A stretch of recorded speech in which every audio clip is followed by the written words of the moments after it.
اب طلبہ اکرام یہ دیکھیے علم معانی کی تعریف، ہم نے علم بیان کی تعریف بتا دی، اب علم معانی کی بھی تعریف ہم آپ کو بتاتے ہیں۔ علم معانی وہ علم ہے جس میں متکلم کو مخاطب کی ذہنی صلاحیت اور مقتضی حال کے مطابق کلام کرنے کے قواعد سکھائے جاتے ہیں۔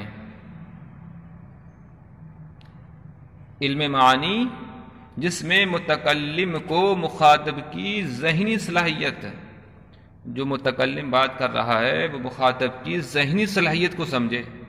اب ایسا نہیں ہے کہ جو سامنے تمہارے طلبہ ہیں وہ اعدادیہ کے ہیں اور ان کے سامنے تم رابعہ والی باتیں کرو، ثانیہ والی باتیں کرو، تو وہ کیا سمجھ جائے گا؟ جیسا مخاطب ویسی خطاب ہونا چاہیے۔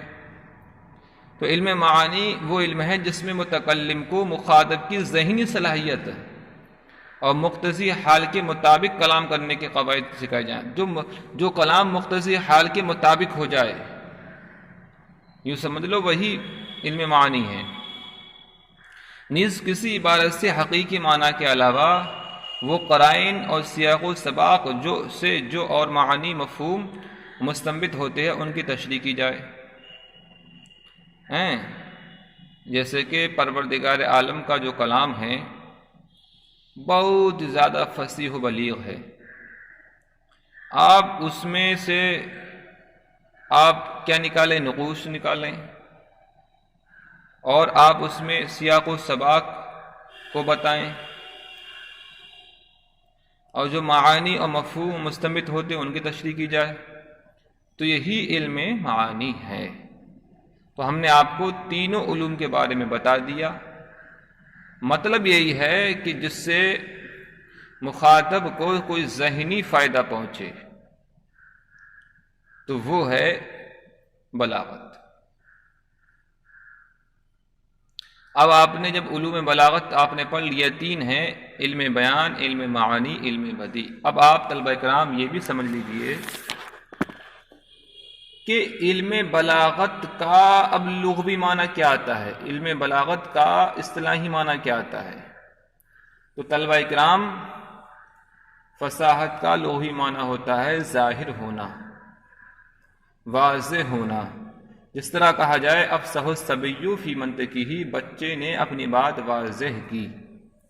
افصح الصبی فی منطقہ، بچے نے اپنی بات کو واضح کیا اس وقت جبکہ اس کی بات واضح اور صاف ہو، اس وقت جبکہ اس کی بات واضح ہو اور صاف ہو۔ اور اصطلاح میں یہ کلمہ اور کلام اور متکلم کی صفت بنتی ہے۔ اصطلاح میں کسے کہتے ہیں؟ جو کلمہ اور کلام اور متکلم سے متصف ہو، کلمہ سے متصف ہو، کلام سے ہو، یا پھر متکلم سے، تینوں سے ہوگا۔ کلمہ، کلام، متکلم سے ہو تو اس کو کہتے ہیں بلاغت۔ اس کو کیا کہتے ہیں؟ فصاحت۔ اب دیکھیے عربی زبان میں ثلاثی مجرد کے باب سے مشتق اسم ہے۔ فصاحت عربی زبان میں ثلاثی مجرد کے باب سے مشتق اسم ہے، جو اردو میں اپنے اصل معنی و شناخت کے ساتھ بطور اسم ہی استعمال ہوتا ہے۔ تحریراً سب سے پہلے 1635 عیسوی کو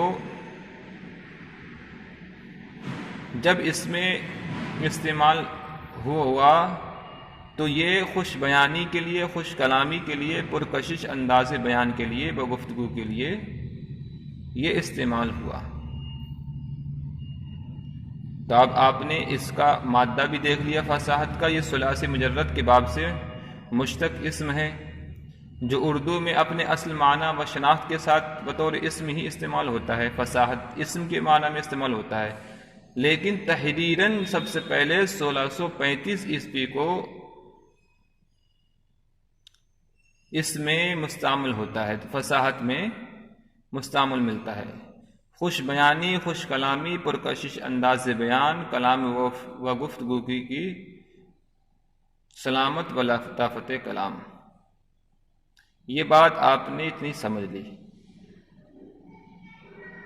اب طلبہ کرام آپ ایک بات اور بھی دیکھ لیجئے، یہ فصاحت جو ہوتی ہے، فصاحت و بلاغت کی فائدے کتنے ہوتے ہیں؟ تو دیکھیے فصاحت و بلاغت کے بہت سارے فائدے ہوتے ہیں۔ فصاحت و بلاغت کی آمیزش سے ہی